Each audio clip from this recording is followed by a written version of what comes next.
ഹരി ഓം. കൽക്കി രൂപികളായിരിക്കുന്ന എല്ലാ നാരായണന്മാർക്കും എൻ്റെ പ്രണാമം. ഞാൻ നിങ്ങളുടെ സ്വന്തം വിഷ്ണുയോഗി ശീലായപ്പൻ എന്ന കൽക്കി രാമൻ. ഈ ഭൂമിയിലുള്ളവരെല്ലാം കൽക്കികളാണ്. എല്ലാവരും ഓരോ ഭഗവാന്മാരാണ്. ഞാൻ ഭഗവാനെ മാത്രമേ കാണുന്നുള്ളൂ. അതുകൊണ്ട് തന്നെയാണ് ഞാൻ കൽക്കി രൂപികളായ നാരായണന്മാർ എന്ന് പറഞ്ഞത്.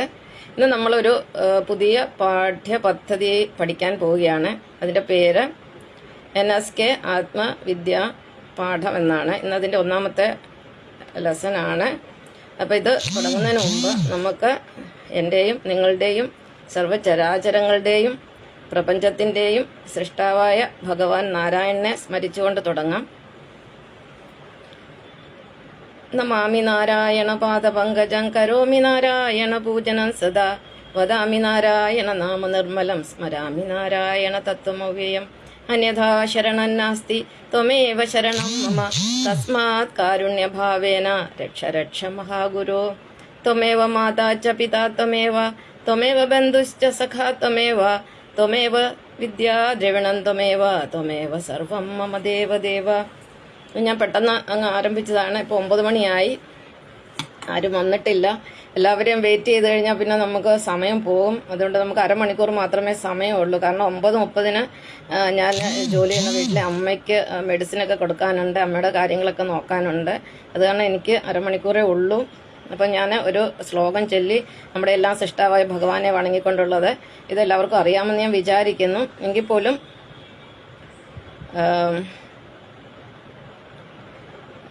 ജയകുമാർ പനച്ചി അതിൻ്റെ ഒരു അർത്ഥം ഞാൻ പെട്ടെന്ന് പറയാം. നമാമി നാരായണ പാദപങ്കജം. ഞാൻ ഭഗവാൻ നാരായണന്റെ പാദപങ്കജത്തെ, പാദമാകുന്ന താമരപ്പൂവിനെ വണങ്ങുന്നു. നമാമി നാരായണ പാദപങ്കജം കരോമി നാരായണ പൂജന സദാ. എപ്പോഴും ഞാൻ അവിടുത്തെ പൂജ ചെയ്യുന്നു. വദാമി നാരായണ നാമ നിർമ്മലം. എൻ്റെ നാവിൽ എപ്പോഴും അവിടുത്തെ നിർമ്മലമായ നാമമാണ് വന്നുകൊണ്ടിരിക്കുന്നത്. സ്മരാമി നാരായണ തത്വമവിയ. എപ്പോഴും ഞാൻ അവിടുത്തെ തത്വമാണ്, അവിടുത്തെ പ്രപഞ്ച തത്വമാണ്, അവിടുത്തെ സ്വരൂപത്തെയാണ് ഞാൻ എപ്പോഴും സ്മരിക്കുന്നത്.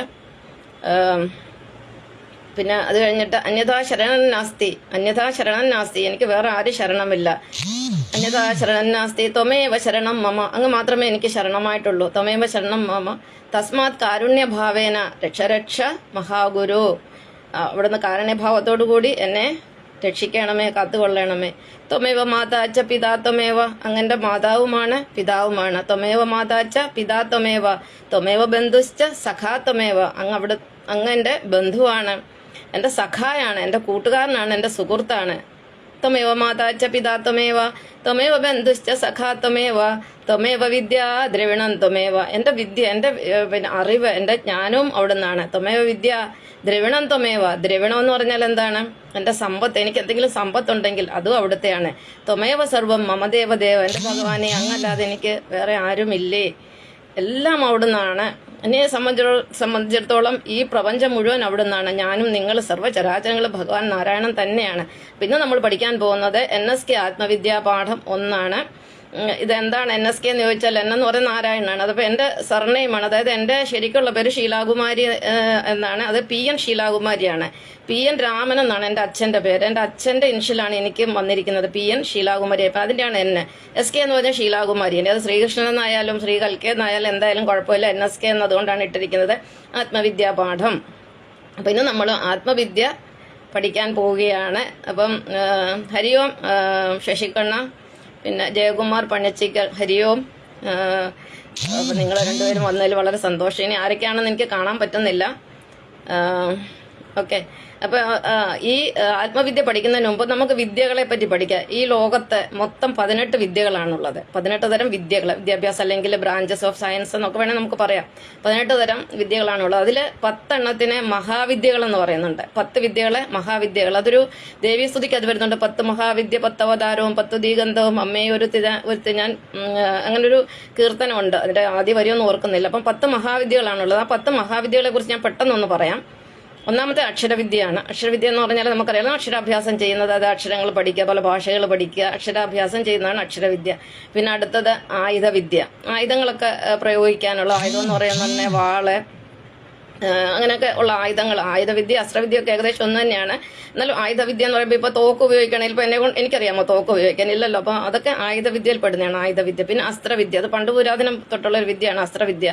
അസ്ത്രങ്ങൾ ഒക്കെ ഉപയോഗിക്കുക എന്നുള്ള യുദ്ധത്തിൽ അങ്ങനെയാണ് അസ്ത്രം പ്രയോഗിക്കുന്നത്. അതിതെല്ലാം പഠിപ്പിക്കണമെങ്കിൽ നമുക്ക് ഗുരുക്കന്മാരുണ്ടെങ്കിലേ പറ്റുള്ളൂ. അപ്പം അക്ഷരവിദ്യ, ആയുധവിദ്യ, അസ്ത്രവിദ്യ. ഇനി അടുത്തെന്ന് പറഞ്ഞാൽ കലാവിദ്യയാണ്. കലാവിദ്യ എന്ന് പറയുമ്പം നൃത്തം, സംഗീതം, അങ്ങനെയുള്ള കലാപരമായ ഇപ്പം വാദ്യോപകരണങ്ങളൊക്കെ വായിക്കുക, ഇതെല്ലാം ഒരു വിദ്യ തന്നെയാണ് കലാവിദ്യ. അതും നമുക്ക് ഗുരു ഉണ്ടെങ്കിലേ പഠിക്കാൻ പറ്റുള്ളൂ.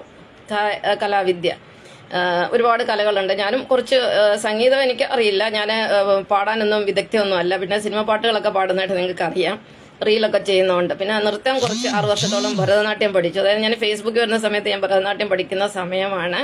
അപ്പം കലാവിദ്യ എന്ന് പറയുമ്പോൾ അതെന്താണെന്ന് നമുക്കറിയാം. ഇപ്പം പെയിന്റിങ്, ഡ്രോയിങ്, ഇതെല്ലാം കലാവിദ്യയിലുള്ളതാണ്. കലാവിദ്യ.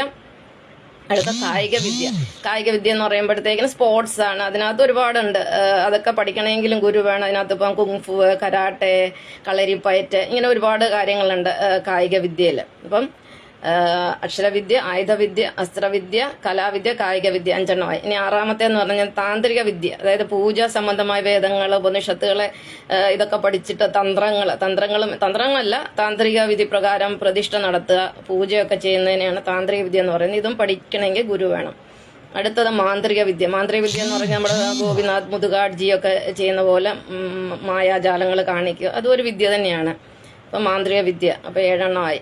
ഇനി 8ാമത്തേത് ശാസ്ത്ര സാങ്കേതിക വിദ്യ, അതായത് സയൻസ് ആൻഡ് ടെക്നോളജി. ഇപ്പം ഞാൻ നിങ്ങളുടെ മുന്നേ വന്നിരിക്കുന്ന ഈ മൊബൈൽ ഫോൺ തന്നെ അതിൻ്റെ ഏറ്റവും ഉത്തമമായ ഉദാഹരണമാണ്.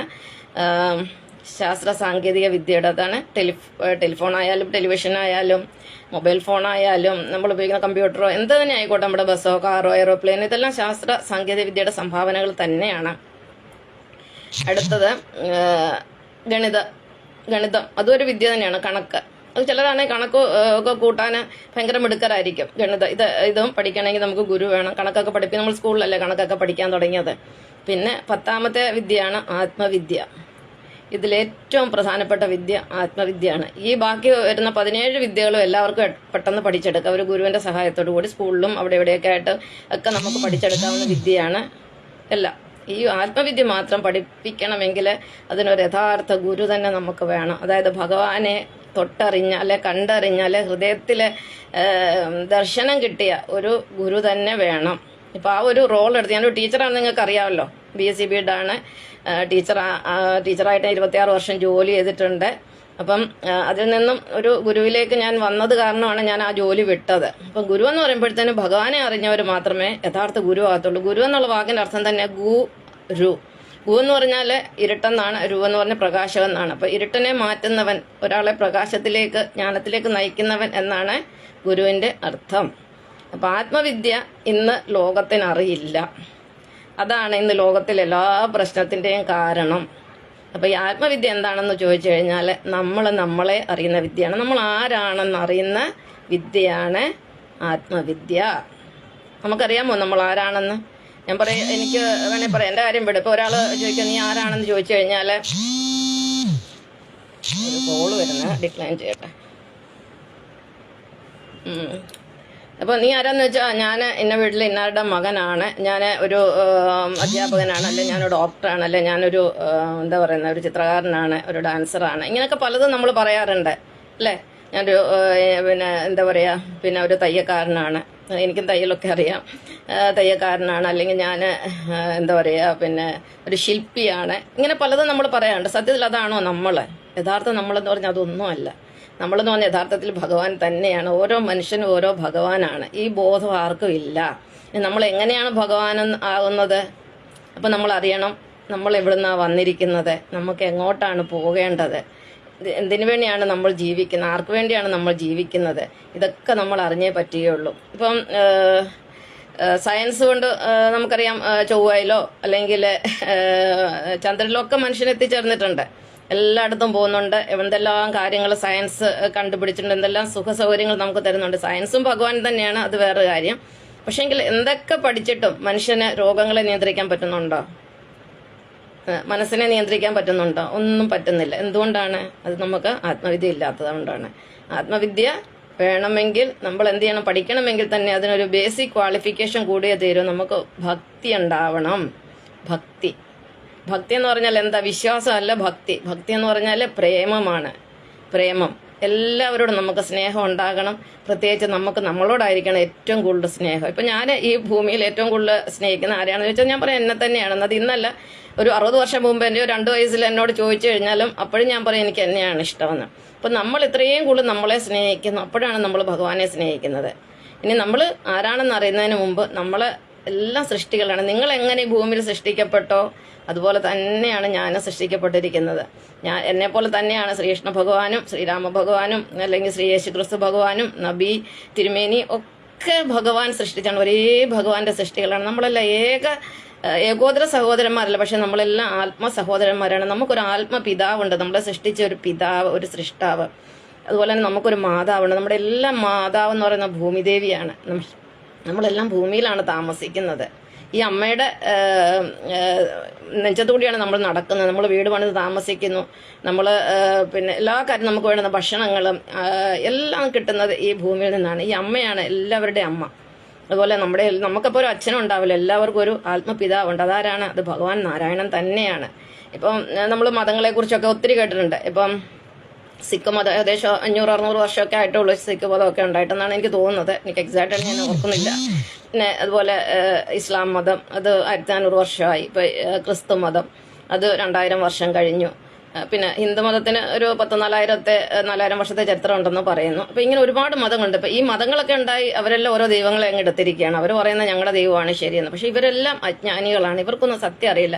ഇവരൊക്കെ ഉണ്ടാകുന്നതിന് എത്രയോ കാലം മുമ്പ് ഈ പ്രപഞ്ചമുണ്ട്. ഈ പ്രപഞ്ചം ഇപ്പം ഈ ഒരു രൂപത്തിലായിട്ട് 869 കോടി വർഷം പൂർത്തിയാകാൻ പോവുകയാണ്. 869 കോടി വർഷം പൂർത്തിയാകാൻ പോവുകയാണ് ഈ പ്രപഞ്ചം ഇപ്പം ഉണ്ടായിട്ട്.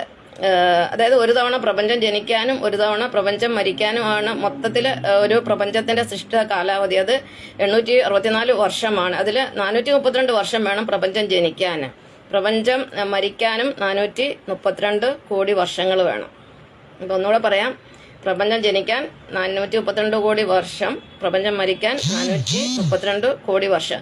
ഈ ജനിക്കുന്ന സമയത്തെ നമ്മൾ പ്രപഞ്ചത്തിന്റെ പകലെന്ന് പറയുന്നു, മരിക്കുന്ന സമയത്തെ പ്രപഞ്ചത്തിന്റെ രാത്രി എന്ന് പറഞ്ഞു. അങ്ങനെ മൊത്തം 864 കോടി വർഷങ്ങൾ കൊണ്ടാണ് പ്രപഞ്ചം ഒരു തവണ ജനിച്ച് മരിക്കുന്നത്. അപ്പൊ ഈ പ്രപഞ്ചം എത്രയോ കോടി വർഷം മുമ്പ് ഉണ്ട്. അന്ന് തൊട്ടേ ഭഗവാൻ ഇവിടെയുണ്ട്. ഇനി ഭഗവാൻ ആരാന്ന് വെച്ചാൽ ഭഗവാൻ ഊർജമാണ്. ഭഗവാൻ. ഭഗവാൻ ഒരു വ്യക്തിയാണോ?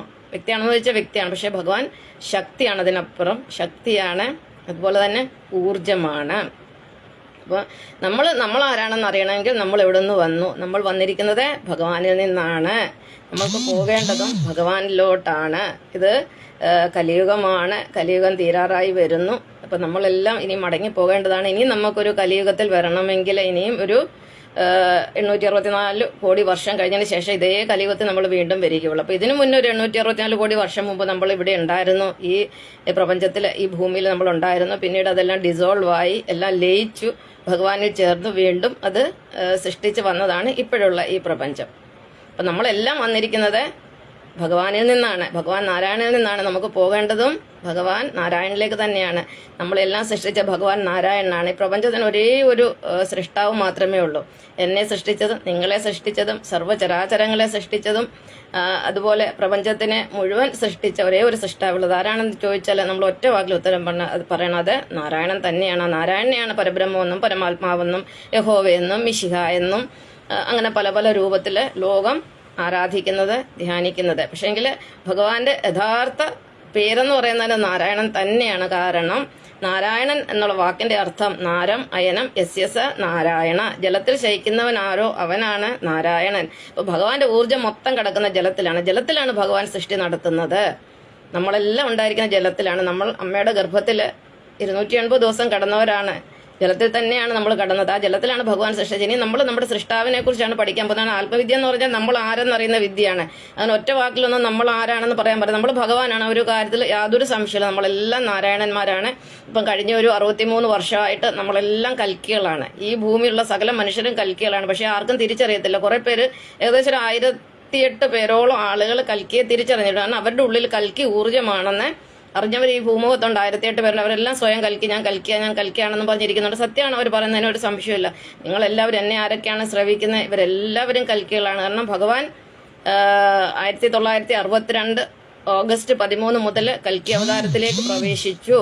അതൊരു ഊർജ്ജമാണ്. സകല ചരാചരങ്ങളിലും ആ ഊർജ്ജമുണ്ട്. ആ ഊർജ്ജത്തിനെയാണ് നമ്മൾ ഈശ്വരനെന്നോ ആത്മാവെന്നോ ബയോ എനർജി എന്നോ ഒക്കെ പറയുന്നത്. അപ്പം നമ്മളിൽ നിന്ന് തുടങ്ങാം. നമ്മളിപ്പം പുറത്തുള്ള ദൈവങ്ങളെയൊക്കെ നമുക്ക് വിടാം. ഈ 33 ദൈവം എന്ന് പറയുന്നത് അതൊക്കെ വെറും സങ്കല്പം മാത്രമാണ്. ഞാൻ അതിനെക്കുറിച്ചൊക്കെ പിന്നീട് പറയാം. ഇന്നിപ്പോൾ നമ്മൾ ആത്മവിദ്യയാണ് പഠിക്കുന്നത്. ആത്മവിദ്യ എന്ന് പറഞ്ഞാൽ നമ്മൾ ആരാണെന്ന് സ്വയം അറിയുന്ന വിദ്യയാണ്. ഇതിനെ നമ്മൾ സെൽഫ് റിയലൈസേഷൻ എന്ന് പറയും, സ്പിരിച്വൽ സയൻസ്, എൻലൈറ്റ്മെന്റ് എന്നെല്ലാം പറയും. ഈ എൻലൈറ്റ്മെന്റ് കിട്ടിക്കഴിഞ്ഞാൽ നമ്മുടെ ജീവിതത്തിൽ ഭയങ്കര എൻജോയ്മെന്റ് ആണ്. എൻലൈറ്റ്മെന്റ് കിട്ടിയാൽ എൻജോയ്മെന്റും ആണ്, അതുപോലെ തന്നെ എന്റർടൈൻമെന്റുമാണ്. നിങ്ങൾക്കറിയാമല്ലോ ഞാൻ ഒരുപാട് എൻജോയ് ചെയ്യുന്ന ഒരാളാണെന്ന്. ഇപ്പൊ ഈയിടെ ദുബായിലൊക്കെ പോയിട്ട് വന്നു. അപ്പം എൻലൈറ്റ്മെന്റ് കിട്ടിയിട്ട് ഞാൻ ലൈഫ് എൻജോയ് ചെയ്യുന്നു. ശരിക്കും നമ്മൾ ലൈഫ് എൻജോയ് ചെയ്യണമെങ്കിൽ നമ്മൾക്ക് എൻലൈറ്റ്മെന്റ് കിട്ടിയേ പറ്റുകയുള്ളൂ. അപ്പം ഞാൻ അതിലേക്കാണ് നിങ്ങളെ കൊണ്ടുപോകുന്നത്. അതിനാണ് ഈ ആത്മവിദ്യ പഠിപ്പിക്കുന്നത്. അപ്പൊ ആത്മവിദ്യ പഠിക്കാനുള്ള നമ്മുടെ മിനിമം ക്വാളിഫിക്കേഷൻ എന്ന് പറയുന്നത് ഭക്തിയാണ്. ഭക്തി എന്ന് ചോദിച്ചാൽ നമ്മുടെ ഉള്ളിലിരിക്കുന്ന ഭഗവാനോടുള്ള പ്രണയമാണ്, പ്രേമമാണ്. ആ പ്രേമം നമ്മളിൽ മാത്രം ഒതുങ്ങിയാൽ പോരാ, സർവ്വ ചരാചരത്തിനെയും നമ്മൾ സ്നേഹിക്കണം. നമ്മുടെ മനസ്സിൽ വെറുപ്പിന്റെ ഒരു കണിക പോലും വരാൻ പാടില്ല. ആ ഭക്തി ഉണ്ടെങ്കിൽ മാത്രമേ നമുക്ക് ആത്മവിദ്യ പഠിക്കാൻ സാധിക്കുകയുള്ളൂ. കാരണം ഇതിനെക്കുറിച്ച് ഭഗവാൻ രാമായണത്തിൽ പറയുന്നുണ്ട്, ഭക്തിഹീനന്മാർക്ക് 100,000 ജന്മം കൊണ്ട് സിദ്ധിക്കയില്ല തത്വജ്ഞാനവും കൈവല്യവും. ഭക്തിഹീനന്മാർക്ക് 100,000 ജന്മം കൊണ്ടും സിദ്ധിക്കയില്ല തത്വജ്ഞാനവും കൈവല്യവും. അതായത് ഭക്തി ഇല്ലാത്തവന് 100,000 ജന്മം എടുത്താൽ അവൻ ഒരിക്കലും തത്വജ്ഞാനം അഥവാ ആത്മവിദ്യ പഠിക്കാൻ സാധിക്കയില്ല. അതുപോലെ അവന് ആത്മവിദ്യ പഠിക്കാത്തതുകൊണ്ട് അവൻ ഒരിക്കലും മോക്ഷമില്ല. മോക്ഷം എന്ന് പറഞ്ഞാൽ മരിച്ചു കഴിഞ്ഞ് കിട്ടുന്ന ഒരു കാര്യമേ അല്ല മോക്ഷം. നമ്മൾ ജീവിച്ചിരിക്കുമ്പോൾ നമ്മൾ ഉണ്ടാക്കിയെടുക്കുന്ന ഒരു അവസ്ഥയാണ് മോക്ഷം. അതായത് നമ്മൾക്ക് സ്വാതന്ത്ര്യം, സംതൃപ്തി, സന്തോഷം, സമാധാനം, സമ്പൂർണ്ണ രോഗമുക്തി, ഈ 5 സാകൾ നമ്മൾ പഠിച്ചു കഴിയുമ്പോൾ, നമ്മൾക്ക് കിട്ടിക്കഴിയുമ്പോൾ നമ്മൾ മോക്ഷത്തിന് അർഹരായി, നമ്മൾ സാൽവേഷനിൽ എത്തിച്ചേർന്നു. ഈ ഒരു അവസ്ഥയിൽ ഞാൻ എത്തിയിട്ട് ഇത് 19 വർഷം പൂർത്തിയായി. സ്വാതന്ത്ര്യം, സംതൃപ്തി, പിന്നെ സന്തോഷം, സമാധാനം, സമ്പൂർണ്ണ രോഗശാന്തി. ഇപ്പം എനിക്ക് 63 വയസ്സാകാൻ പോകുന്നു. എൻ്റെ പ്രായമൊക്കെ എൻ്റെ കൂട്ടുകാർക്ക് അറിയാമല്ലോ. കാരണം ഞാൻ ഈ ഫേസ്ബുക്കിൽ വന്നിട്ട് തന്നെ 11 വർഷമായി. 2012 തൊട്ട് ഞാൻ ഇവിടെ ഉണ്ട്. പക്ഷെ ഞാൻ ആക്റ്റീവ് ആയത് 2015-ലാണ്. അപ്പോൾ 11 വർഷമായിട്ട് നിങ്ങൾക്ക് എന്നെ അറിയാം. അപ്പോൾ എനിക്കിപ്പോൾ 63 വയസ്സാകാൻ പോകുന്നു. 1995-ലാണ് എനിക്ക് ഗുരുവിനെ കിട്ടുന്നത്. അതുവരെ എനിക്ക് അസുഖങ്ങളൊക്കെ വന്നിട്ടുണ്ട്. ആ ഗുരുവിനെ കിട്ടി ഇന്ന് വരെ എനിക്ക് ആശുപത്രിയിൽ പോയി ചികിത്സിക്കേണ്ട ഒരു അസുഖവും ഉണ്ടായിട്ടില്ല. അതിനകത്ത് 2 മക്കളുണ്ടായി. അതിനുവേണ്ടി ഞാൻ ഹോസ്പിറ്റലിൽ പോയിട്ടുണ്ട്, പ്രസവത്തിന് വേണ്ടി പോയിട്ടുണ്ട്. പിന്നെ 2 തവണ എനിക്ക് പ്രശ്നമുണ്ടായത് അത് ഭഗവാൻ തന്ന അസുഖമൊന്നുമല്ല, ഞാനായിട്ട് സ്വയം വരുത്തി വെച്ചാണ്. കാരണം ഞാൻ ശ്രദ്ധിക്കാതെ തറ തുടച്ചുകൊണ്ടിരുന്ന സമയത്ത് കാല് സ്ലിപ്പായിട്ട് ഞാനൊന്ന് വീണ് എൻ്റെ ലിഗ്മെന്റ് പൊട്ടി. അതിന് കാര്യമായ ചികിത്സയൊന്നും ചെയ്തില്ല. അതൊക്കെ കുറേ കാലം കഴിഞ്ഞപ്പോൾ നന്നായി, തനിയെ ശരിയായി. പിന്നെ ഇടയ്ക്ക് ഞാൻ വാക്സിൻ എടുത്തു, കോവാക്സിൻ, ഏതോ ഒരു വാക്സിൻ എടുത്തു. അതെടുത്തു കഴിഞ്ഞപ്പോൾ എൻ്റെ ദേഹം മുഴുവൻ നീര് വന്ന് വീർത്ത് എൻ്റെ കയ്യിലെയും കാലിലെയും ഒക്കെ തൊലിയൊക്കെ ഉരിഞ്ഞു പോകാൻ തുടങ്ങി. അങ്ങനെ ഒരുപാട് പ്രശ്നത്തിൽ ഞാൻ വന്നു. കാരണം അത് എടുക്കാൻ പാടില്ലാത്ത കാര്യമാണ് ഞാൻ എടുത്തത്. അങ്ങനെ എനിക്ക് കുറച്ച് പ്രശ്നം ഉണ്ടായി. ആ സമയത്താണ് ഞാൻ ഈ വീട്ടിൽ ജോലിക്ക് വരുന്നത്. ഇവിടെ ഞാനിപ്പോൾ ജോലിക്ക് വന്നിട്ട് 4 വർഷം കഴിഞ്ഞു. ആ സമയത്ത് ആ വേദനയോടുകൂടി വന്ന് കയ്യും കാലും ഒക്കെ നീര് വെച്ചിട്ട് വല്ലാതെ ഇരിക്കുന്ന ഒരു അവസ്ഥയായിരുന്നു. അത് ഞാൻ ഒരു യോഗാവസ്ഥയിലെത്തി, എനിക്കതിൻ്റെ ആവശ്യമില്ലായിരുന്നു. പക്ഷെ എന്ത് ചെയ്യാൻ, അതങ്ങനെ എടുക്കേണ്ടി വന്നു. എന്തായാലും അങ്ങനെ കുറച്ച് പ്രശ്നമുണ്ടായി. പക്ഷെ ഞാൻ ഇംഗ്ലീഷ് മരുന്നൊന്നും കഴിച്ചില്ല. ഞാൻ ആയുർവേദത്തിൻ്റെ കുറച്ച് കഷായമോ, ചെറുപ്പത്തിൽ ആയുർവേദമാണ് എനിക്കിഷ്ടം. കഷായം, പിന്നെന്താണ് അരിഷ്ടം എന്തൊക്കെയോ കുടിച്ചു. അത് 1 മാസം കൊണ്ടാണ് അതിൻ്റെ നീര് പോയത്. പക്ഷെ കംപ്ലീറ്റ് അതിൽ നിന്നൊരു ഈ ജോയിൻസിനൊക്കെ പെയിൻ ആയിരുന്നു. അതൊക്കെ മാറാൻ കുറച്ച് സമയം എടുത്തു. പക്ഷെ അത് ഭഗവാനെ എനിക്ക് കുറ്റം പറയാൻ പറ്റത്തില്ല. കാരണം അത് ഞാൻ പോയി ചോദിച്ചു വാങ്ങിയ ഒരു പ്രശ്നമായിരുന്നു. അല്ലാതെ പിന്നെ വല്ലപ്പോഴുമൊക്കെ ജലദോഷം വരാറുണ്ട്. അല്ലാതെ ഇന്നുവരെ ഒരു ടെമ്പറേച്ചറുള്ള ഒരു പനി പോലും ഭഗവാന്റെ കൃപ കൊണ്ട് ഇന്നുവരെ ഉണ്ടായിട്ടില്ല. അപ്പം എല്ലാവർക്കും അസുഖങ്ങളില്ലാതെ ജീവിക്കാൻ പറ്റുമല്ലോ. എനിക്ക് മാത്രമേ പറ്റുള്ളൂ, നിങ്ങൾക്കും പറ്റൂല്ലേ? ഞാനും നിങ്ങൾ തമ്മിൽ എന്താണ് വ്യത്യാസം? നിങ്ങൾക്ക് ആത്മവിദ്യ അറിയില്ല, എനിക്ക് ആത്മവിദ്യ അറിയും. ഒരൊറ്റ വ്യത്യാസം മാത്രമേ ഉള്ളൂ. അത് പഠിപ്പിക്കാൻ ഞാൻ തയ്യാറാണ് നിങ്ങളെ. അപ്പം കുറച്ച് ദിവസം വേണം അത് പഠിക്കാൻ. അപ്പോൾ ഞാൻ പറഞ്ഞു വന്നത്, നമ്മളിപ്പം ആത്മവിദ്യ പഠിക്കുന്നതിന് മുമ്പ് നമ്മുടെ സൃഷ്ടാവിനെ അറിയണം. ആരാണ് നമ്മുടെ സൃഷ്ടാവ്? ഞാൻ പറഞ്ഞു നാരായണനാണെന്ന് പറഞ്ഞു, ഭഗവാൻ നാരായണനാണ് സൃഷ്ടാവെന്ന് പറഞ്ഞു. പക്ഷെ അത് എങ്ങനെ സൃഷ്ടാവായി?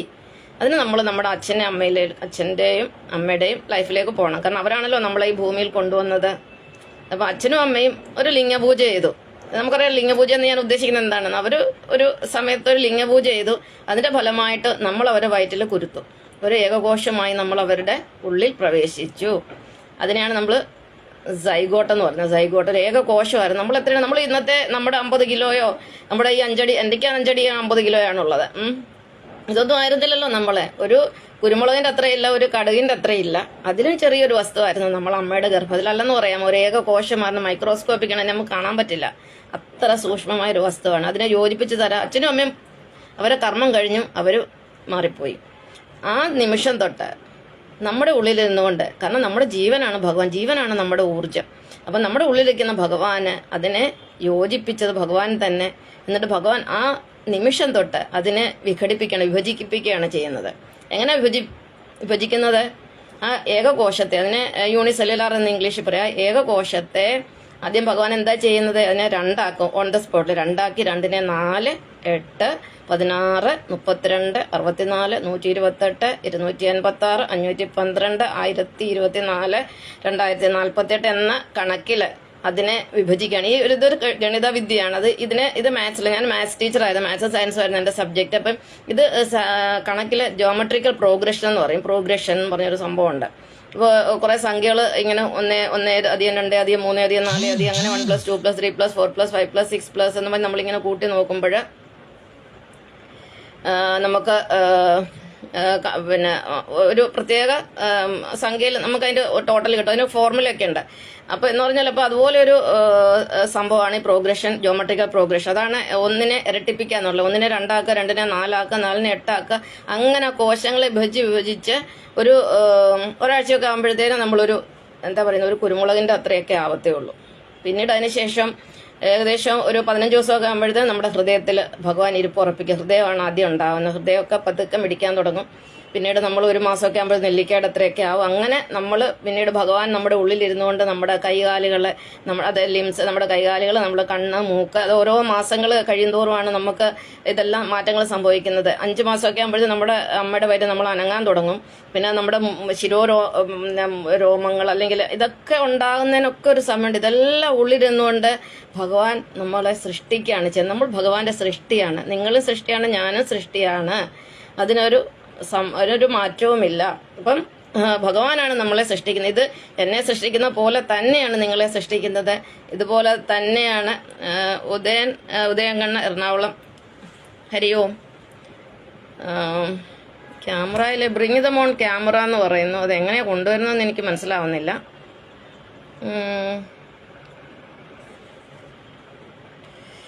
ഓക്കെ, വിശേഷം എന്താണ് ചോദിക്കുന്നത്? ഞാൻ ഒരു പാഠം പഠിപ്പിച്ചുകൊണ്ടിരിക്കുകയാണ്. ആത്മവിദ്യാ പാഠം എന്ന് പറയുന്നത് അതിൻ്റെ 1ാമത്തെ പാഠമാണ് ഇന്ന്. നമ്മളെ അറിയുന്ന വിദ്യയാണ് പഠിപ്പിച്ചുകൊണ്ടിരിക്കുന്നത്.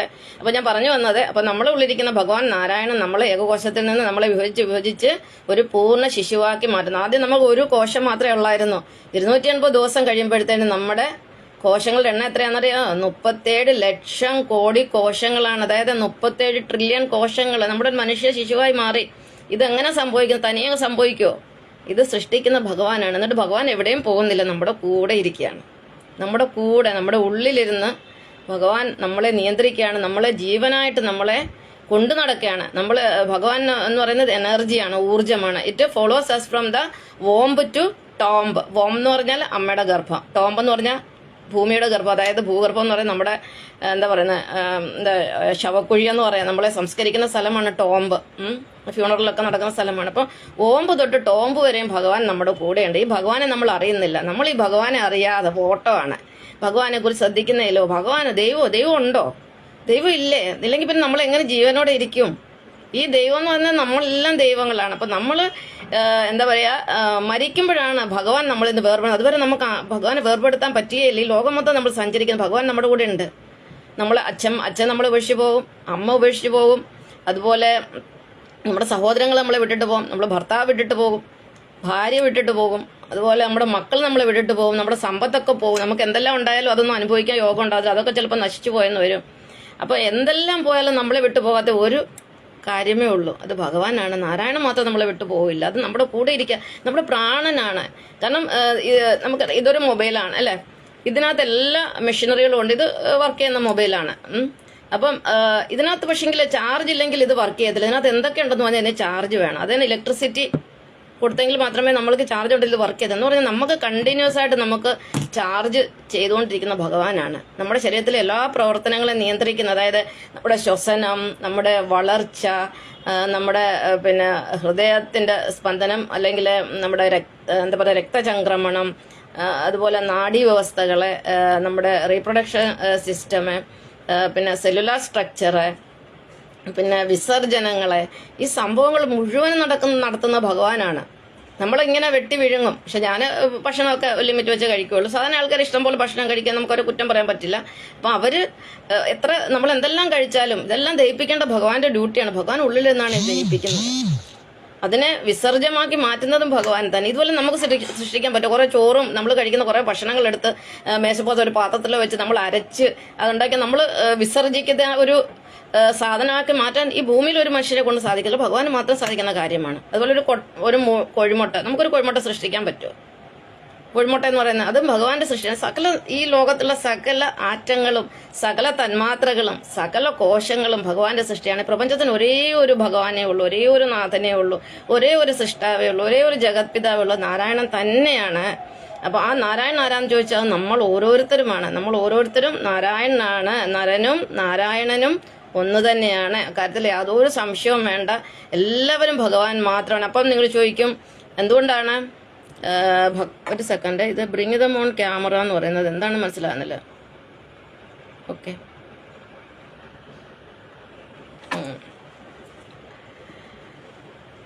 അപ്പം എല്ലാത്തിനെയും പ്രപഞ്ചത്തിലുള്ള സർവ്വചരാചരങ്ങളെയും സൃഷ്ടിക്കുന്നതും അവയെ നിലനിർത്തുന്നതും അവയെ നശിപ്പിക്കുന്ന ഭഗവാൻ തന്നെയാണ്. ഭഗവാനല്ലാതെ ഒരു വസ്തു ഈ പ്രപഞ്ചത്തിലില്ല. ഇപ്പം നമ്മളെല്ലാം ജനിച്ചിരിക്കും, നമ്മൾ ആരാണ്?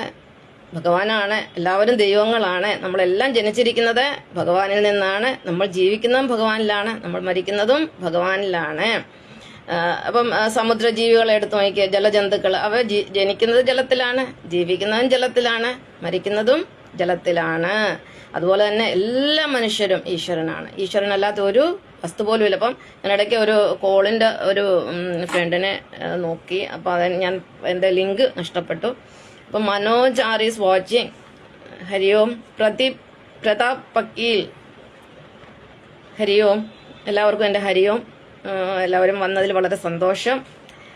അപ്പോൾ നമ്മളെക്കുറിച്ചാണ് പഠിക്കുന്നത്. നമ്മളെല്ലാം ഭഗവാന്റെ സന്തതികളാണ്. നമ്മുടെ കൂടെ എല്ലാം ജീവനായിട്ടിരിക്കുന്നത് ഭഗവാനാണ്. നമ്മൾക്ക് ഭക്തി കൊണ്ട് മാത്രമേ ഭഗവാനെ അറിയാൻ പറ്റുകയുള്ളൂ. വേറെ ഒരു വഴിയില്ല ഭഗവാനെ അറിയാൻ. അപ്പം എല്ലാവരും ഭഗവാനായിട്ടും എന്താണ് ലോകം ഇങ്ങനെയെന്ന് ചോദിക്കും. പക്ഷെ ഭഗവാൻ ഒരു പിന്നെ ഗുണം അനുസരിച്ച് ഭഗവാൻ മൂന്നായിട്ടായിരിക്കുന്നത്. ഭഗവാൻ എല്ലാത്തിനും മൂല്യം കൽപ്പിച്ചിട്ടുണ്ട്, ഓരോത്തിനും മൂല്യം. ഇപ്പോൾ രാത്രിയുണ്ട്, പകലുണ്ട്. രാത്രിയുടെ മൂല്യമല്ല പകലുള്ളത്, സ്വർണത്തിന്റെ മൂല്യമല്ല ഇരുമ്പിനുള്ളത്, ചെമ്പിനുള്ളത്. അപ്പം എല്ലാ മൂല്യമുണ്ട്. മൂല്യം അനുസരിച്ചാണ് ഭഗവാൻ ഇരിക്കുന്നത്. അങ്ങനെയാണ് ഭഗവാൻ ഈ ത്രിമൂർത്തികളായിട്ടിരിക്കുന്നത്. ഭഗവാൻ മൂന്നായിട്ടാണ് ഇരിക്കുന്നത്. ഭഗവാന്റെ ഊർജ്ജം മൂന്നായിട്ടിരിക്കുന്നു. ഒന്ന് പോസിറ്റീവ്, ഒന്ന് നെഗറ്റീവ്, ഒന്ന് ന്യൂട്രൽ. ഇതിനെക്കുറിച്ചൊക്കെ ഞാൻ ആയിരക്കണക്കിന് പോസ്റ്റുകൾ ഇട്ടിട്ട് നിങ്ങളെയൊക്കെ വെറുപ്പിച്ചിട്ടുണ്ടാവുമെന്ന് എനിക്കറിയാം. പക്ഷെ എന്ത് ചെയ്യാനാ, ഇനി പോസ്റ്റ് ഇടുന്ന പരിപാടിയില്ല. ഇനി എന്തെങ്കിലും പറയണ്ടേ നേരിട്ട് വന്ന് പറയാമെന്ന് വിചാരിച്ചു. സമയം എത്ര? എൻ്റെ 9:27 ആയി കേട്ടോ. എനിക്കിനി 3 മിനിറ്റ് സമയം കൂടെ ഉള്ളൂ.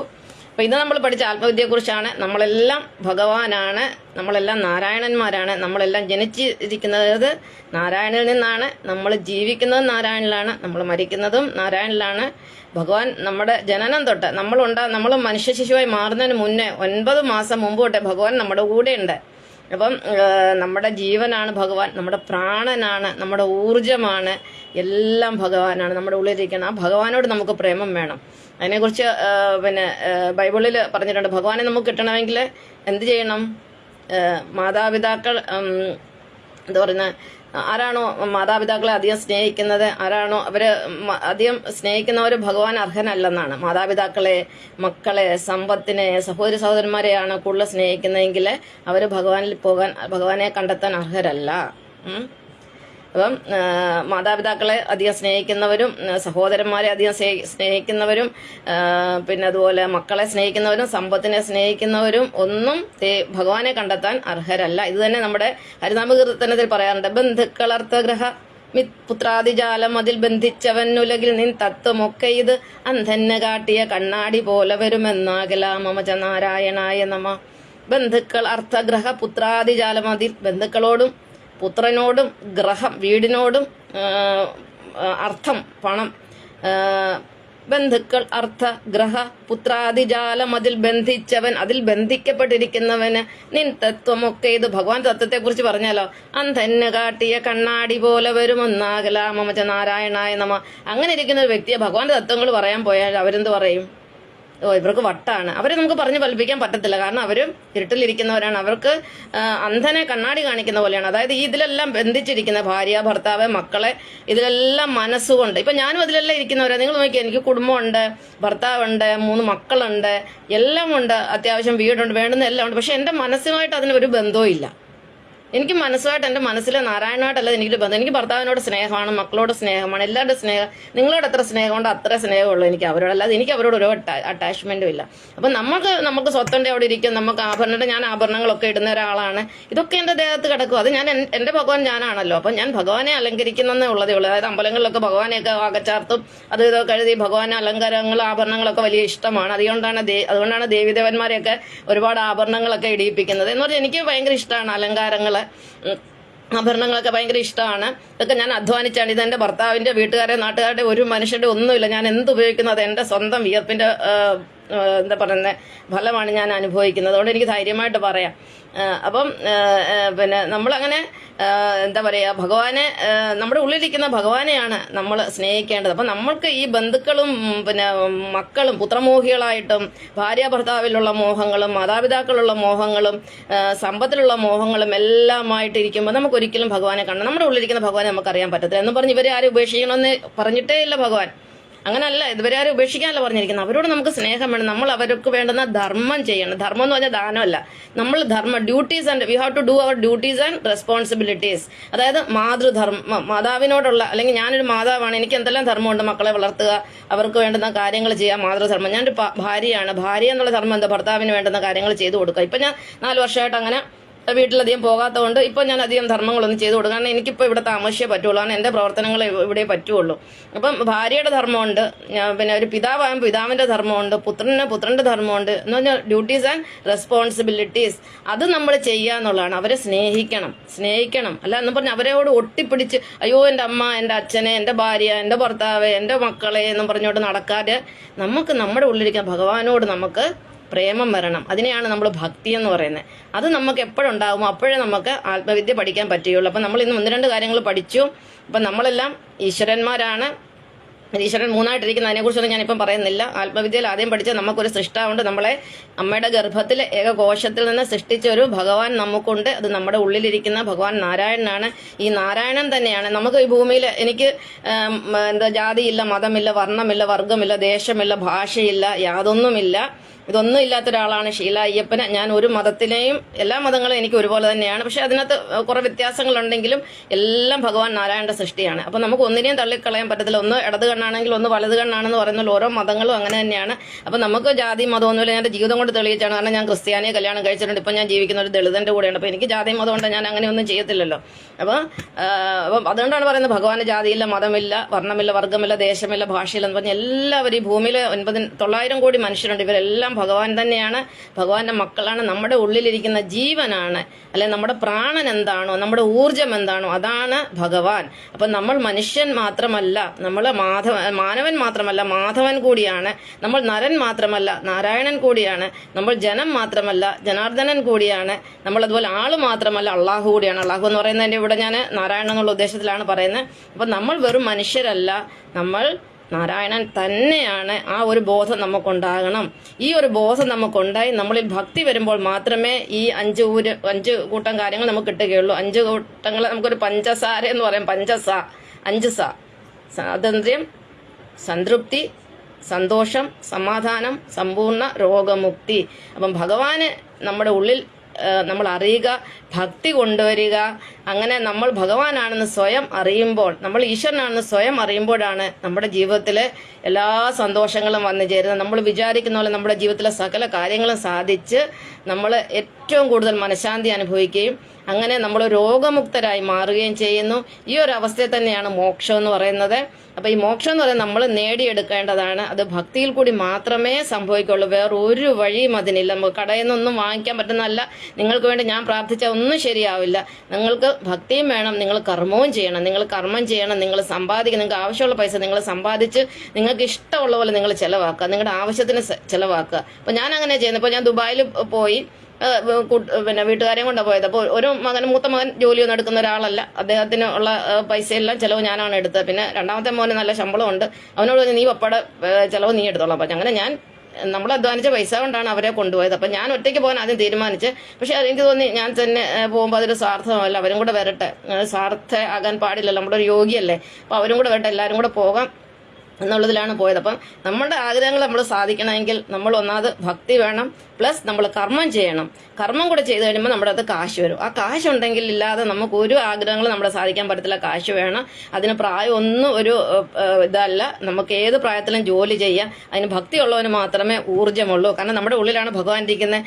ആ ഭഗവാന്റെ പോസിറ്റീവ് എനർജി നമുക്കുണ്ടെങ്കിൽ മാത്രമേ നമുക്ക് ജോലി ചെയ്യാൻ പറ്റുള്ളൂ. ജോലി ചെയ്തെങ്കിലേ നമുക്ക് കാശുള്ളൂ. നിങ്ങൾക്ക് എൻ്റെ മെത്തേഡ് മാത്രമേ നിങ്ങൾക്ക് ഫോളോ ചെയ്യാൻ പറ്റുള്ളൂ. കാരണം നിങ്ങളെപ്പോലെ ജീവിക്കുന്ന ഒരാൾ തന്നെയാണ് ഞാൻ. പക്ഷെ എൻ്റെ മനസ്സിലാണ് എൻ്റെ എല്ലാ എഞ്ചിനീയറിങ്ങും, അതായത് ഒരു ഡിവൈൻ അല്ലെങ്കിൽ ഒരു സ്പിരിച്വൽ എഞ്ചിനീയറിംഗ് നടക്കുന്നത് ഈ മനസ്സിലാണ്, ഹൃദയത്തിലാണ്. ആ ഒരു വ്യത്യാസം മാത്രമേ ഉള്ളൂ. ഞാൻ ഒരു എന്താ പറയുന്നത്, നിങ്ങൾ നിങ്ങളുടെ കുടുംബത്തെയും മക്കളെ സ്നേഹിക്കുമ്പോൾ ഞാൻ ഈ പ്രപഞ്ചത്തിനെ മുഴുവൻ ഒരു കുടുംബമായിട്ട് കാണുന്ന ഒരു വസുദൈവ കുടുംബമാണ് എൻ്റെ മുന്നിലുള്ളത്. വസുദൈവ കുടുംബം, അതായത് ഈ പ്രപഞ്ചം മുഴുവൻ ഒരൊറ്റ കുടുംബമാണ്. ഇവിടുത്തെ എല്ലാ ജീവജാലങ്ങളും, ഇവിടെ മനുഷ്യൻ മാത്രമല്ല, എനിക്ക് പക്ഷികളെയും മൃഗങ്ങളെയും വൃക്ഷലതാദികളെല്ലാം എനിക്ക് ഭഗവാൻ തന്നെയാണ്. അവരും നമ്മളെപ്പോലെ ഇവിടെ ജീവിക്കാൻ അർഹതയുള്ളവരാണ്, അധികാരമുള്ളവരാണ്. അവരെയൊക്കെ നമ്മൾ നശിപ്പിക്കുകയാണ്, മനുഷ്യനെ അവരെയൊക്കെ നശിപ്പിക്കുകയാണ്. അത് വിട്ട് കളയുക. നമ്മളിപ്പം നെഗറ്റീവൊക്കെ അങ്ങോട്ട് വിട്ട് നമുക്ക് പോസിറ്റീവിനെ കൂടി സംസാരിക്കാം. അപ്പം നമ്മൾ എല്ലാവരും ഈശ്വരന്മാരാണ്, ദൈവങ്ങളാണ്. സർവ്വചരാചരങ്ങളും ദൈവങ്ങളാണ്. നമ്മളിലെല്ലാം ഇരിക്കുന്ന ഊർജ്ജം ഒന്ന് തന്നെയാണ്. പക്ഷേ ഈ ഊർജ്ജം കഴിഞ്ഞ 63 വർഷമായിട്ട് കൽക്കി ഊർജ്ജമായിട്ടിരിക്കുകയാണ്. ആ ഊർജ്ജത്തിനൊരു പേരുണ്ട്. കാരണം ഭഗവാൻ നാരായണനാണല്ലോ അവതാരം എടുക്കുന്നത്. അപ്പം ഭഗവാൻ ഓരോ യുഗങ്ങളിലും ഭഗവാന്റെ ഊർജ്ജത്തിന് ട്രാൻസ്ഫോർമേഷൻ സംഭവിക്കുകയാണ്. അപ്പം കൃഷ്ണാവതാര കാലത്തിലിരുന്ന ആ ഊർജ്ജമല്ലായിരുന്നു യേശുക്രിസ്തുവിന്റെ അവതാരകാലത്ത്. ആ ഊർജ്ജമല്ല ഇപ്പം കൽക്കി അവതാരകാലത്ത്. കൽക്കി അവതാരകാലത്തെ ഊർജ്ജം എന്ന് പറഞ്ഞാൽ സംതിങ് ഡിസ്ട്രക്ഷണലാണ്, ഒരു നാശത്തിന്റെ ഊർജ്ജമാണ്. അത് നെഗറ്റീവാണ്. സത്യത്തിൽ അത് നെഗറ്റീവ് തന്നെയാണ്. പക്ഷെ അതിനെ നമ്മളെ നിരന്തരമായ പരിശ്രമം കൊണ്ട് അതിനെ പോസിറ്റീവാക്കി മാറ്റണം. അത് ഭക്തി കൊണ്ട് മാത്രമേ ആ ഊർജ്ജത്തിനെ നമുക്ക് നെഗറ്റീവിൽ നിന്ന് പോസിറ്റീവിലേക്ക് കൊണ്ടുവരാൻ പറ്റുകയുള്ളൂ. ഇനി നെഗറ്റീവ് എന്താണ്, പോസിറ്റീവ് എന്താണ് എന്നൊക്കെ ഞാൻ നാളെ പറയാം. അപ്പോൾ പെട്ടെന്ന് ഞാൻ ഒന്നും കൂടെ പറയാം. നമ്മളെ ആരാണോ സൃഷ്ടിച്ചത്, നമ്മളെ അമ്മയുടെ ഗർഭത്തിൽ 280 ദിവസം കൊണ്ട് ശിശുവായിട്ട് ആരാണോ സൃഷ്ടിച്ചത്, അതാണ് സൃഷ്ടാവ്, അതാണ് യഥാർത്ഥ ഭഗവാൻ. ആ ഭഗവാനെയാണ് നമ്മൾ ആരാധിക്കേണ്ടത്. അല്ല നമ്മുടെ ചുറ്റിനും കാണുന്ന വിഗ്രഹങ്ങളോ നമ്മൾ പിന്നെ ഈ ഇതുവരെ കേട്ടിട്ടുള്ള ദൈവസങ്കല്പങ്ങളോ ഒന്നുമല്ല യഥാർത്ഥ ദൈവം. നമ്മുടെ ദൈവം നമ്മൾ മാത്രമാണ്. എൻ്റെ ദൈവം ഞാനാണ്, നിങ്ങളുടെ ദൈവം നിങ്ങൾ തന്നെയാണ്. ആ ദൈവത്തിനെ നിങ്ങളെ തിരിച്ചറിയണം, ആ ഭഗവാനെ നിങ്ങൾ തിരിച്ചറിയണം. അതിനുള്ള വഴികളും കാര്യങ്ങളും ഒക്കെ ഞാൻ ഇനി അടുത്ത ക്ലാസ്സിൽ പറയാം. കാരണം എനിക്ക് ഒരുപാട് സമയത്തിന് പരിമിതിയുണ്ട്. 37ആയി, മമ്മിയുടെ ഡ്യൂട്ടിക്ക് ഉള്ള സമയമായി, മരുന്നൊക്കെ കൊടുക്കാനുണ്ട്. അപ്പോൾ ഇന്ന് ഞാൻ ഇത്രയും പറഞ്ഞുകൊണ്ട് നിർത്തുന്നു. നന്ദി, നമസ്കാരം. എവിടെയാ ഫിനിഷ് ചെയ്യുന്നത്? എൻ്റെ അമ്മോ, സ്ലോ കണക്ഷൻ കാണിക്കുന്നു. നാരായണ.